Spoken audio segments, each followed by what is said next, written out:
It's good to see everybody. I'd like to call this meeting to order. My name is Tom Reed. I'm your Finance Committee Chair representing the City of South Pasadena.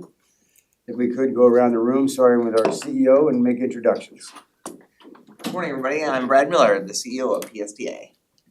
Mike DeBreezy, Commissioner, City of Largo. Rob Walker, Vice Mayor of the great city of Dunedin. Barb Hazelton, citizen appointee of the county commission. Still Tom Reed. Chris Shear, Pinellas County Commission. Max McCann, citizen appointee of St. Petersburg. All right, welcome everybody. Now is the time for public comment. Are there any members of the public who wish to speak on any agenda or non-agenda item? Seeing none, I will close public comment. First action item is I need a motion to approve the November 19th meeting minutes. So moved. Second. Thank you. All in favor? Aye. Aye. Any opposed? Motion passes. Now we've got Henry Lukasik, PSTA's Director of Maintenance, and Al Burns, our wonderful Procurement Director. We outline a new contract for landscaping services. Yes, good morning, members of the Finance Committee. So our current contract for landscaping services here and at our Ford terminals is coming to a close, which requires us to put out a new solicitation. Again, this is for, we've traditionally always outsourced lawn and landscaping services. That's your traditional mowing, trimming, and edging, as it is much more cost effective and efficient. For the longest time. Al, if you take us through the procurement process. Thank you, Henry. Good morning, Mr. Chair, Finance Committee, and Happy New Year. In November of last year, we released the RFP. It was issued in compliance with our procurement policies and procedures, and it was posted on Demand Star and Bonfire. On December 9th, we received two proposals. One from Lortie Lawn and Landscaping LLC, Perfect Green, and Primescape Services. Both proposals were deemed to be responsive. On a side note, I'd like to say that we also reached out to the city and the county for their small business programs to help us develop a more robust list. And we really tried to beat the bushes on this solicitation to garner competition. There were 24 document takers, and we sent additional notices saying, hey, this solicitation is out on the street. In your packet is the evaluation criteria that was used. And on December 18th, the evaluation committee met to discuss the proposals and to score them. In your packets, it'll show Perfect Green Lawn and Landscaping and Primescape and their respective scores. Because of the scoring, the project manager and my colleague, Mr. Lukasik, we wanted to interview the new landscaping company to make sure that they were qualified in terms of their equipment and the personnel that they wanted to provide the service to us. We did that on December 31st. After meeting with the contractor, the project manager and the evaluation committee, wanted to move forward with awarding the contract. We did a responsibility check and it was determined that the contractor has the capacity to perform the work and is therefore eligible for award. The fiscal impact on this, the base term, which is 2 years, is $99,400. The option years are in your packet, $51,000, $52,000, and $54,000, with a 3% escalation over the course of each year after the base term. Mr. Chair, I'd like to acknowledge the contracting officer on it, Mr. Alex Mercado. He's over here with us. He's been in the procurement department for about a year and a half, and this was his first RFP that he did. And I just want to say excellent job on that, Alex. The recommendation is recommend approval for a 2-year contract with 3 one-year options for landscaping services with Lortie Lawn and Landscaping LLC, Perfect Green, for a total contract amount not to exceed $260,000 and authorize the CEO to exercise the 3 one-year options. If there are any questions, Henry and I will be more than happy to answer them. Thank you, Al. Appreciate that. I have a quick question. I noticed on the ranking of the points, it seems awful low rankings on both of these out of 1,000 points. Can you address that for me and help me understand that? Yes, sir. A lot of RFPs that I bring before you, the firms are accustomed to submitting proposals. And this is landscaping, and it's sometimes, most of the time, traditionally, we might go out with a low bid. But what we wanted to see, we wanted them to be able to answer the questions as far as qualifications, the staff, the equipment. And I'd like to say maybe they could have done a better job in doing that. And when we brought the contractor in, I even offered to help him coach him on future opportunities where we showed him where his gaps were as far as his proposal was going. But I'd just like to say that the project manager and Henry, we met with the contractor. And that's the reason we wanted to meet with them. And after having a heart-to-heart conversation with them, I think Henry would agree that we were satisfied with the way that the meeting went, sir. Okay, thank you, because your weight has a lot to do with it. Thank you for clearing that up for me, I appreciate that. Does anybody else have any questions? I do, and it's related to that, I had the same question. I mean, what were the strengths that kind of jumped out? Because there are two aspects, those are pretty low point values, but they're also fairly close. But then when you look at the bid, that kind of ties it up for me, but I'm just kind of curious from your perspective. Well, one of the things that the project manager, our facility superintendent, Ms. Missy Nevitt, she wanted to make sure that they had a plan to be able to transition to be able to handle all of our facilities. She also asked questions in regard to equipment that they have and staffing. She wanted to make sure that they had adequate staffing to support our operation, not only here at our facility, but at our terminals. I believe, and Henry could correct me, we even brought up the fact that there will be an additional terminal, Clearwater Station, that'll be coming online during the term of this contract. And they said that they're prepared to be able to do that. Henry, did I? Yeah, I think you captured that well. No, that's great, thank you. Yes, sir. You mentioned about, these are hardworking landscaping companies, but probably not used to responding to government bids like this. Yes, sir. Do we have a lot of bids of similar types of services where we may not be drawing, experienced government contractors? And if so, do we ever think about offering a workshop prior to it to say, here's how we're looking for in these bids and stuff like that? I'm laughing because yesterday in our staff meeting, my deputy and I and staff, we were talking about holding a workshop to be able to help people with situations like this. Not only with, maybe not so much of coaching them on how not only the paperwork that needs to be filled out, but when we ask for qualifications, say this is kind of what we're looking for in that, and also familiarizing companies with our platform, Una or Bonfire. So there's a lot of workshops that people can participate in. We're affiliated with NIGP, which is you're familiar with that, and they offer workshops. But we were actually talking about that yesterday in my staff meeting about holding something here at PSTA to help the smaller vendor community. Any more questions? Commissioner Dan? Thanks everybody, great ideas.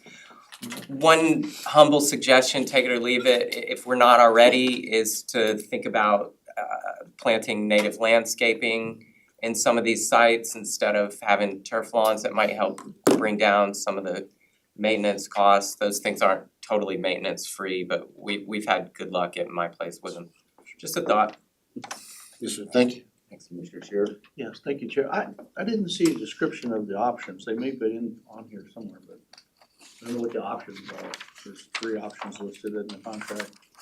The options, I refer to you to the fiscal impact inside your packet.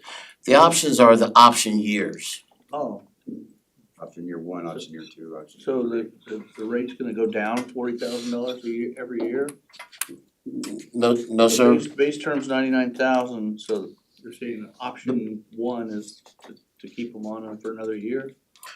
So the base term is 2 years.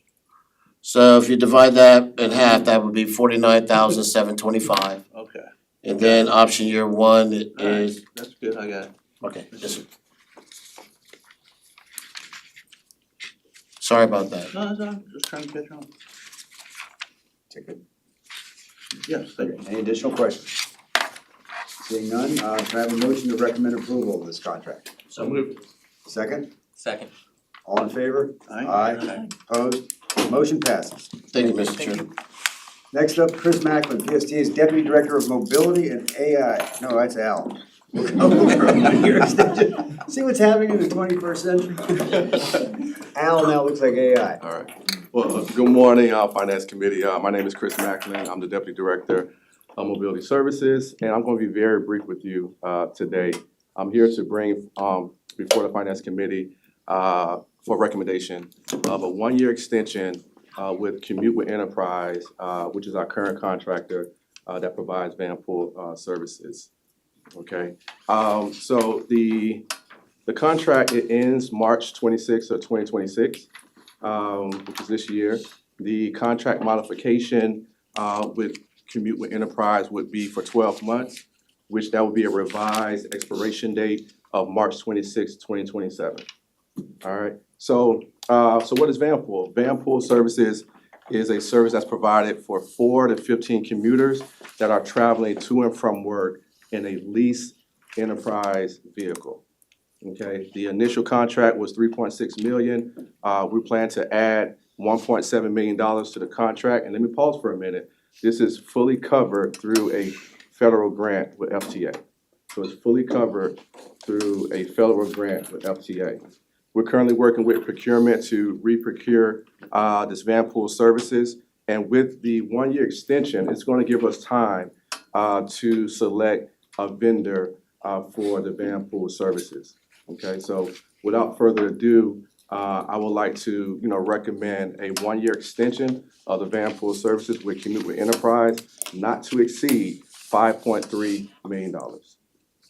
And I'm here to answer any questions. Yep. Any questions for Chris? Just, I have a question on, just on the procurement and the extension. Yeah. Why do we need an extension?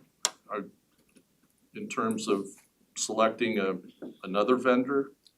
I'm a little confused on this. So, Greg Alburns, Procurement Director. Great question, Commissioner Walker. The van pool, we didn't want to rush and do a procurement just to meet with the timeline. We have it's like Chris said, it's federally funded, so it wasn't like our backs were up against the wall. And we wanted to make sure that we could put out a good solicitation. And the last time we received 2 proposals, Magic Bus and Enterprise. I strongly feel like if we put together a strong scope of work, which we're working with Chris and the Mobility Department, that we'll be able to garner more competition. But we just wanted that time to be able to put out a solid solicitation. And I'm assuming then those grant funds were, would expire between selecting a new service provider. I'm assuming that kind of drove the decision, right? I can look into that question, but we do have the funds already in our possession, so we'll be able to move forward with the. No. Yep. So who are the customers? We have several customers. We have customers from Medill military base. We have hospitals. These are employees that are commuting from home to the job site, so it varies. So we have many. Where is home and where is the job site kind of in distance? I mean, So I we, remember when this was the only thing that really survived T-BARTA yeah, and Yes. You're absolutely right. and I never really understood, it was the only thing that was working in T-BARTA. yes, And I think that's because it was the federal money.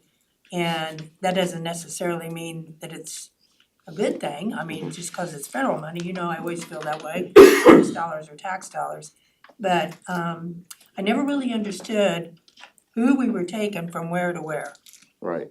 We do and how cover, far that was. right. So to answer your the second part of your question, how far, we cover 5 counties.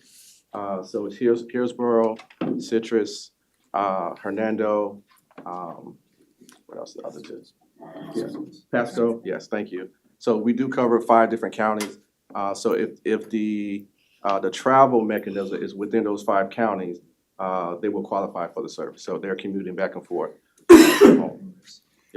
So, Yeah, it basically covers the old T-Barta area. And what really happens is PSD has a contract with Enterprise to lease these vans. Small vans and big vans, and then Enterprise has a monthly rental fee for the vans. Customers they divide up the cost of that Enterprise monthly lease minus a $500 subsidy from PSTA. $500 that PSTA gives them comes from the federal government. But the rest of it is paid for by the customers. I think the driver gets maybe a free ride if they are willing to drive, and the distances are really far. People drive from Wesley Chapel to Bay Pines Hospital or MacDill Air Force Base. Every day? Yes. Yeah, the van will leave. Enterprise has like different apps that the van users can check if there's somebody who's absent and somebody just wants to ride one day a week, then they can maybe do that. And they all kind of work as like their own little independent ecosystems of They pick 'em people up to at pay their the bill. house? They pick them up at their house? Yeah, we're like a convenient Publix parking lot. They'll meet at 6 o'clock in the morning and hop in the van. And then yeah, that's basically how it works. The reason that a lot of federal employers seem to use it is because the federal government pays a stipend or like a stipend. So basically all the MacDill Air Force and VA, Coast Guard, those kinds of places that are federal employees, they get it for free. They commute to work for free.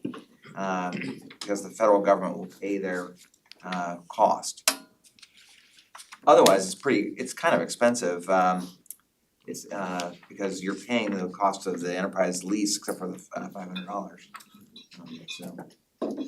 So the easy ones are the federal employers because the employees love it. They get a free ride.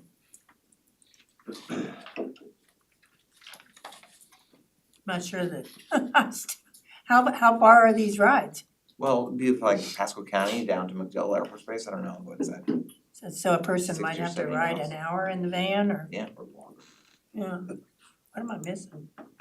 I'm sorry. Yeah. Their commute. It's Well, their they're- commute from they're- their home to their workplace. There's a schedule that's put together.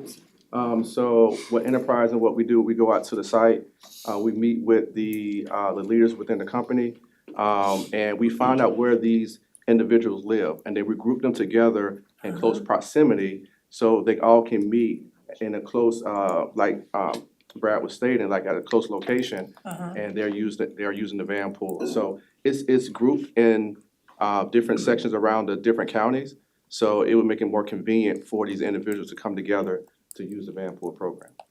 Commissioner Hazelton, if I may, I live in Valrico, Florida. And there's a huge MacDill presence out in my area. Alright, There's a YMCA that's right down the street from my home.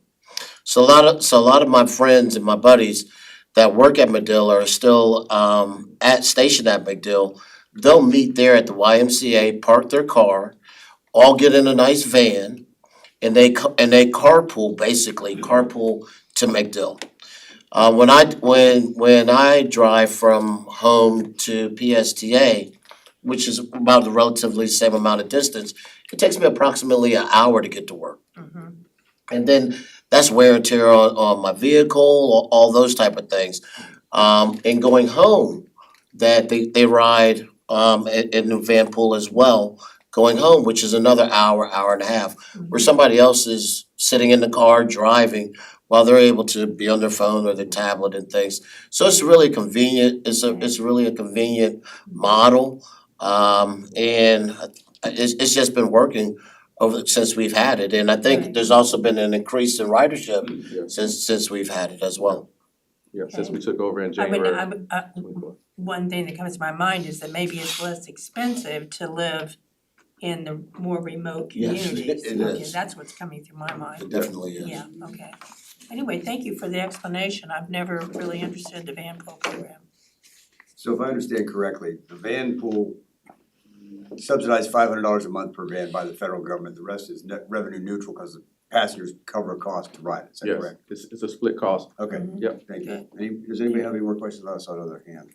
I'll just say a quick comment. So it seems like one of the benefits of this program is instead of each one of those individual employees driving his or her personal car to work, we're reducing the number of cars on the road, Yes. reducing congestion, reducing the amount of parking you need at the employment center.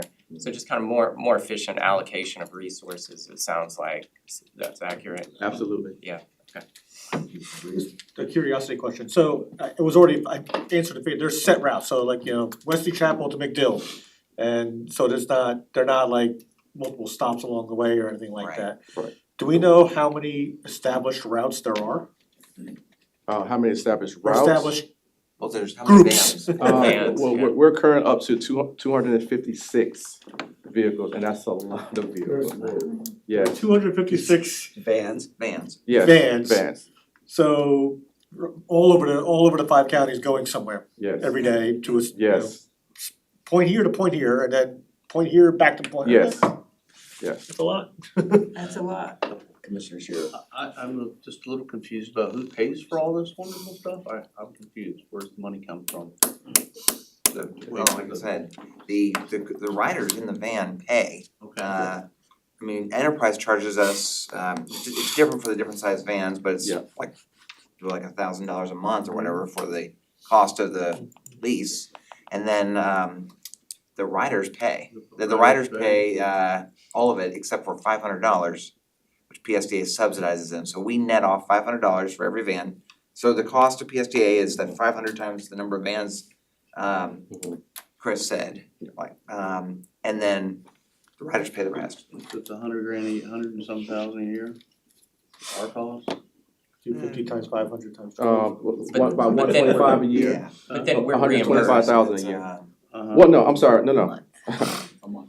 no, a month, A yes. 500 a month? Yeah. Yeah. Times 250 Yeah, times 12. 12. That's why it's 1.5 And million. It's somebody like writing us a $1.5 check million for that? dollars. Huh? It's $1.5 million Yeah. cost of PSDA, and then that, we have a federal grant that pays 100% of that. 100% of that? Does it cover our cost to manage all this for them?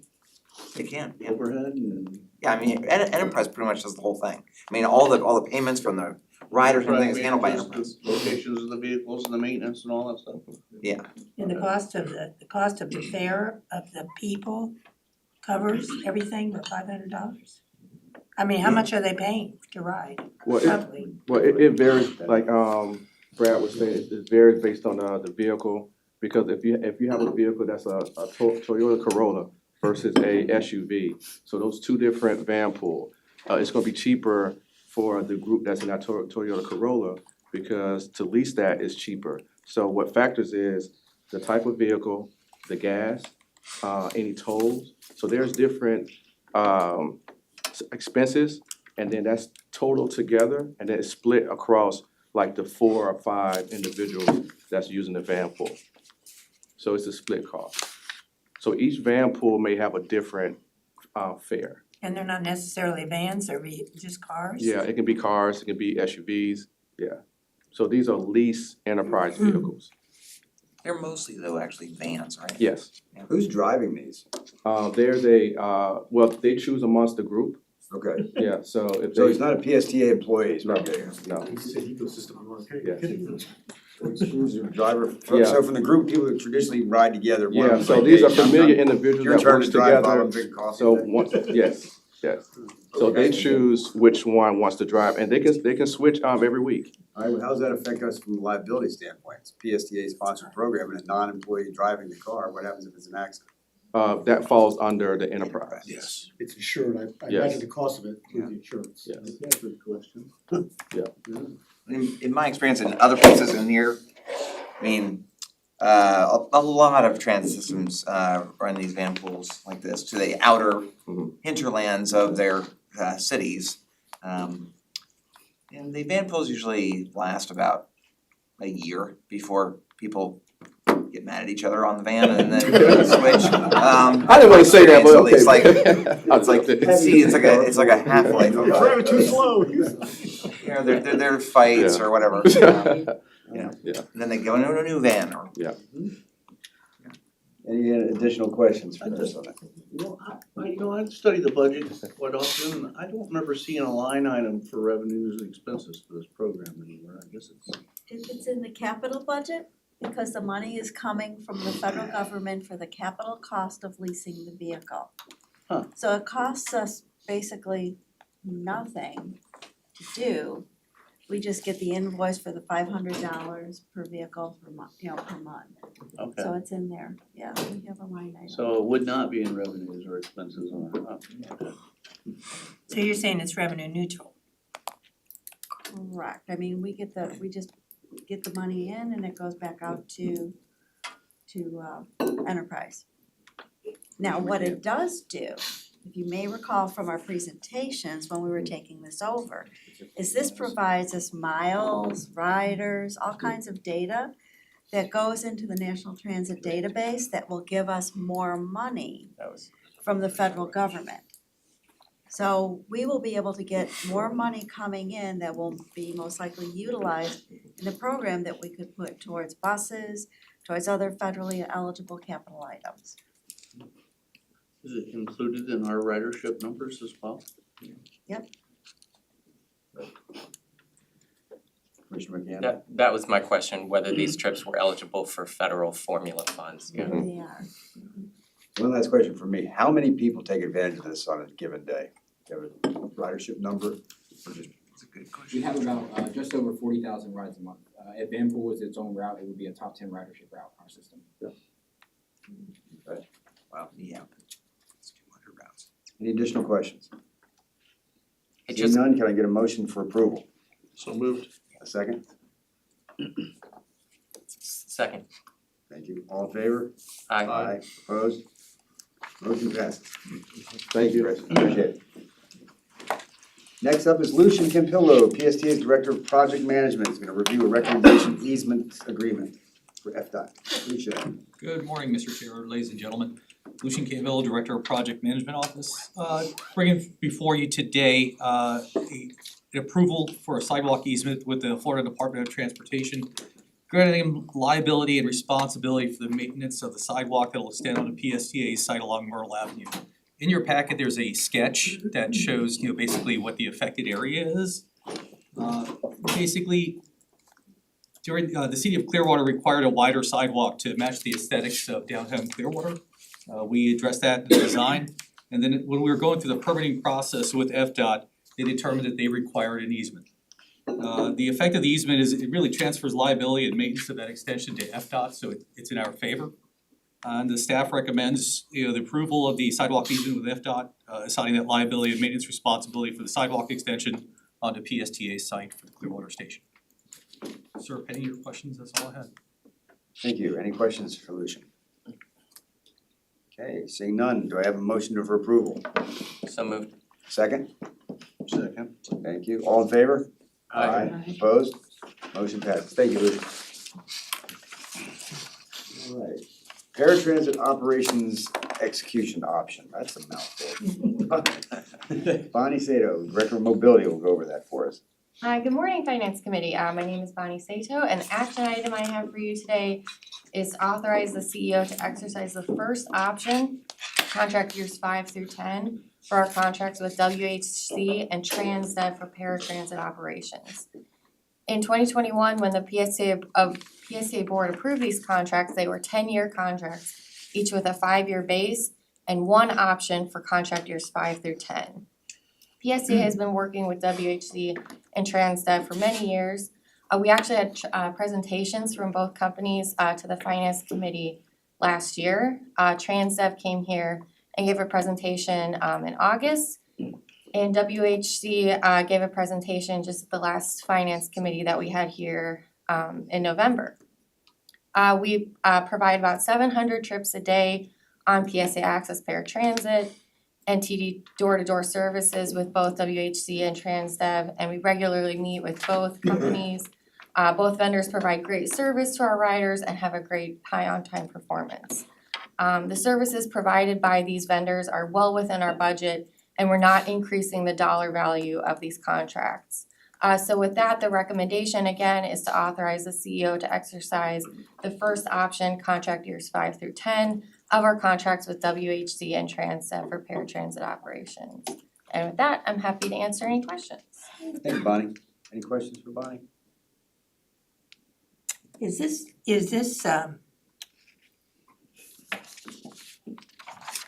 this is submitted to the state for reimbursement? Is that true? Well, no, this is our just general paratransit contracts, contract operations.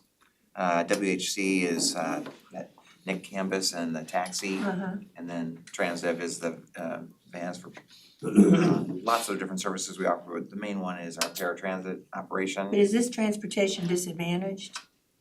They do some trips like that we do get reimbursed from the state, but most of what these companies do are paid for by PSTA's budget. It's the paratransit service for people with disabilities.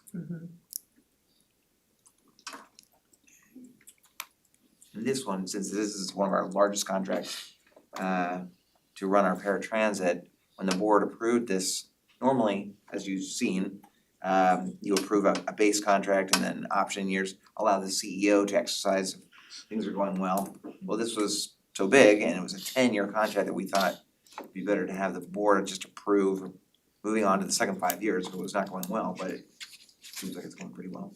So that's what this action is. Do it, just keep going with those companies for the remainder of their contracts. Any additional questions? Okay, seeing none, can I have a motion for approval? So moved. Second, Second. all in favor? Aye. Opposed? Thank you, Bonnie, motion passes. Appreciate it. Next up, Cheryl Thomas, PSTA's IT project manager, is gonna present needed upgrades to the customer service and point of sale.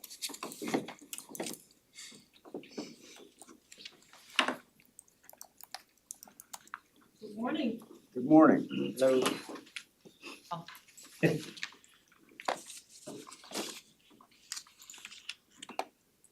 I'm Cheryl Thomas and I'm the IT project manager. And I'm here, let's see. Sometimes goes to sleep. Goes to sleep, The IT people can't do the thing.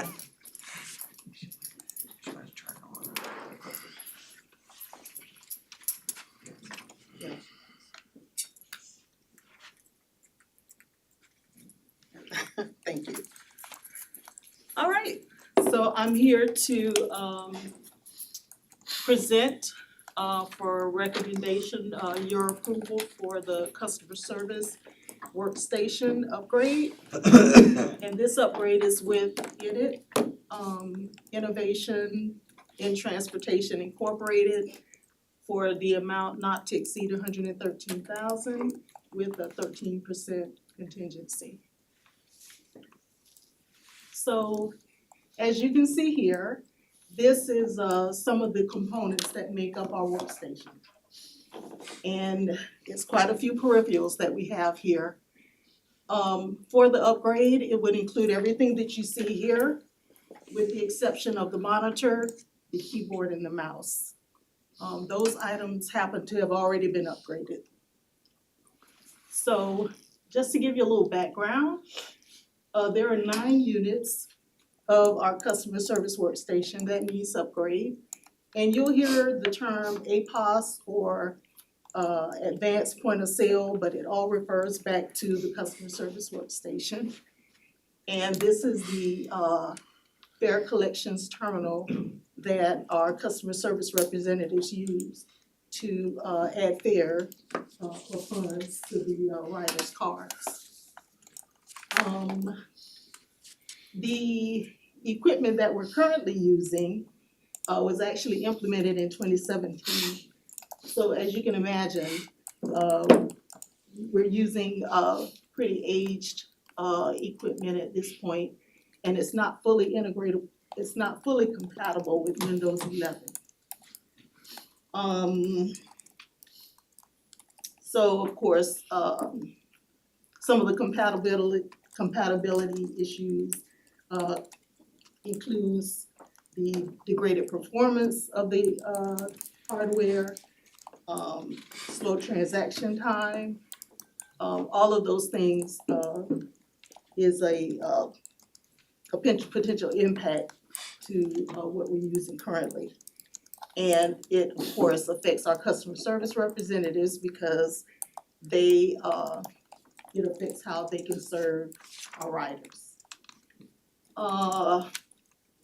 The new APOS machines will support the upgraded workstation software solution that initially released. And it will also help with the improved security of protecting our customer data and also the customer data, and along with our transaction processing. It adds that security when we have the upgraded hardware. The upgrade that we're proposing will not only include the additional hardware, but the costs associated with the Enid doing the installation, the configuration, the validation, and the deployment of the equipment. And in turn, our IT team will be working with them to assist with the installation, network configuration and testing to make sure this is a smooth process. So again, I'm proposing that you approve the upgrade of our customer service workstations within it to not exceed $113,000, and it includes the 13% contingency. And so with that, I'll open up the floor for any questions. Thank you, Cheryl. Before I open the questions, I have one quick one. What's with the cash drawer? I thought we were cashless. I mean, can we shave a few $100 off this if we get rid of the cash drawer? We can guarantee they only give us cash. What's that? If we could guarantee that they only pay with cards, we can probably get them. Okay, so still collecting some, so this is a forward-facing terminal. The public would see the person who's involved. This is not calling in or online adding stuff. This is a big forward-facing. Okay, that explains. Thank you. Any additional questions? Commissioner DeBrey? So you answered one of them, just to satisfy the geek in me. So looking at the picture, there's the cash drawer, but also the credit card machine. Now I know that people come to the window and do it, but there's thousands of softwares out there where, we'll run the credit card right from the computer. Why do we, just out of curiosity, are we still, swiping credit cards and not using software that just runs it anyway? Yes, of course, we're using it to add the funds to. It's fine, I just, Yeah. we have something similar and we have software that just, you don't have to have a credit card payment terminal because the software does it. And the POS software that we use, so I don't know if we rent those, and that probably a small amount of money, it doesn't matter. I was just curious when I saw that picture there and I was like, wow, we still use those? I can answer that. The way the payments infrastructure sets is the computer actually does the recording of the payment to our software, but the actual charge to the card, the tokenization happens at the terminal through the internet, so it's separate. Yeah, no big deal, I just, like I said, curiosity. It keeps us in PCI compliance without us having to be go through PCI audits. I have a quick clarification. Commissioner Walker? That 13% contingency, just confirming install, integration, deployment, all of that stuff. Yes. That's okay. Yes. Any additional questions? Okay, can I get a motion for approval? So moved. Can I get a second? Thank Second. you. All in favor? Aye. Opposed? Motion passes. Thank you, Cheryl, appreciate it. Yeah, they told me that. Okay, our final action item today is for a claim settlement. Jason Langmeyer, PSTA Risk Manager, subbing in for Risk Director Diane Randall will present this item. Good morning, my name is Jason Langman, I'm the risk manager here at PSTA, and I'm here today to obtain settlement approval for Rosa Rivera for $50,000. This incident was presented back to the Finance Committee in November for settlement approval for the Pantojas. Diane Randall had mentioned that another claim would be coming before you guys for that incident, and that is this claim here today. This incident happened on January 1st, 2023. Ms. Rivera was a bus passenger that was involved in a hard stop. Ms. Rivera stood up to assist another passenger who had fallen. Our driver had gotten out of his seat and failed to put on the emergency brake. He immediately jumped back in, applied the emergency brake, but unfortunately caused a second hard stop. The second hard stop hurt Ms. Rivera. Ms. Rivera was 58 years old at the time of the incident, and she sustained injuries to her back and left leg. Her medical costs are approximately $55,000. This settlement is within the established claim file reserves. This case is litigated, and settling ends our liability and future medical and defense costs. Therefore, I'm requesting approval of settlement in the amount of $50,000 for Rosa Rivera. And this is the last claim for this particular incident. And if you have any questions, I'll be happy to answer those for you.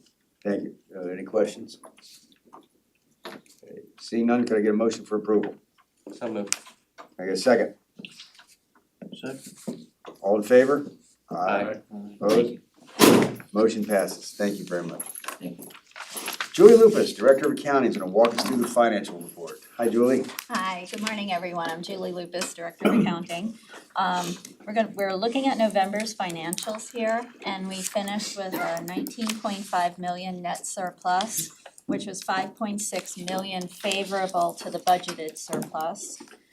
Revenue is 5.7 million favorable to budget, driven by the timing of property tax revenue and also federal grants. Expenses are 107.5 thousand unfavorable to budget, driven by salaries and fringes. Turning to November year-to-date financials, we finished with a 9.7 million net surplus, which was 2.2 million favorable to the budgeted net surplus. Revenue is 2.2 million favorable to budget, driven by the timing again of property tax revenue. And expenses are 43,000 unfavorable to budget, driven by salaries and fringes, supply expense, and insurance expense. If anyone has any questions. Any questions, anyone? Thank you, Julie, appreciate it. Thank you. Okay. Al Burns, come on back up, or stay there, whatever you wanna do. We give the contract report. Yes, Mr. Chair, Al Burns, Director of Procurement. In your packet is the Q1 open contracts as of December 31st of 2025. They are sorted by the highest, the contract that has the highest contract value, which Brad said earlier, which you'll see is TransDev, which thank you for exercising the option on that. Followed by Electric Bus, and it goes straight down. Pretty straightforward, and on the far right column, just going from right to left, you can see the percentage spent on the contract, the amount used, the value, so on and so forth. So it's pretty straightforward. If there are any questions on any particular contract, I'm sure I should be able to answer them. Anybody have any questions for Al? Thank you, Al, appreciate it. You're welcome, sir. Finally, Debbie Leas, our CFO, is gonna give us a presentation about PSTA's low general administrative expenses. Good morning, everyone. Good morning. At least it didn't fall asleep. All right, we're off to a good start. So today, at the request of Commissioner Scheer, we are presenting this. We presented this to the executive committee. And I think good news is always good when we share it back out, and bad news, well, we have to make it good. So this is really good news today on going through this. So last year, the Florida statutes were amended to require public transit authorities to basically use general administrative costs as a measure of how cost-effective and efficient we are. The goals in the statute require that the general administrative costs be equal to the state average for general administrative costs plus 20%. And we also have a goal of keeping the increase year to year for general administrative costs to be 5% or less. So the state is using the National Transit Database as the baseline for this calculation. Now, the FDOT excludes insurance costs in their calculation. National Transit Database, NTD, does not. PSTA is using the definition from NTD. We've included our insurance costs in our calculation. We are part of Tier 1 agencies in the state of Florida.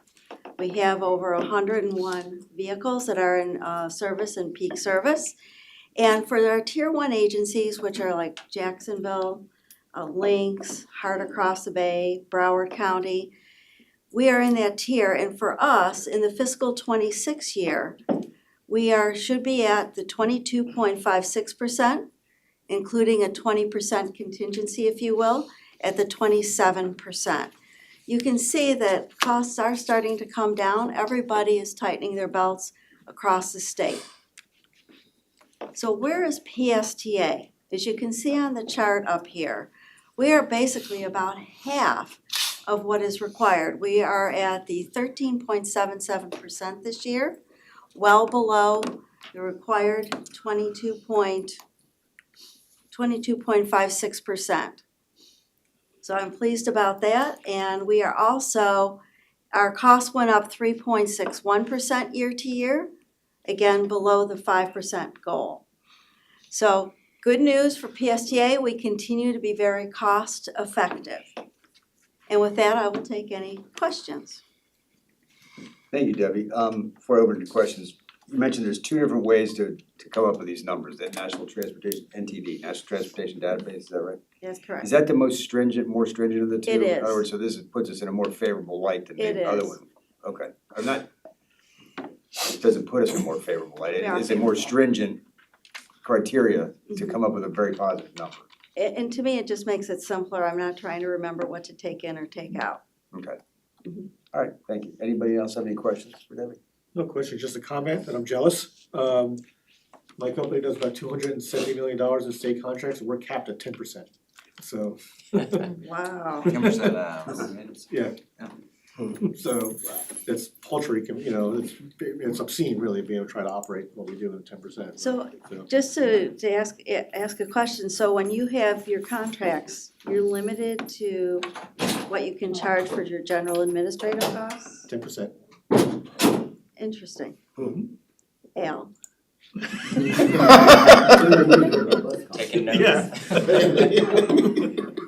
Does anybody have any additional questions for Debbie? All right. I'll just a quick comment, congratulations. This is you. great. Yeah, I think we're doing a great job here. I'm really proud. Thank Well, you, thank Commissioner you. Sheriff, for putting this on the spotlight. Yeah. Thank you. She made the Good presentation as information. executive. So. Does any committee member have any other business to bring before the committee? No? All right, well, seeing none, we are adjourned. Our next meeting is February 18th at 9 a.m. Thank you, everybody. Contract. What's the read it?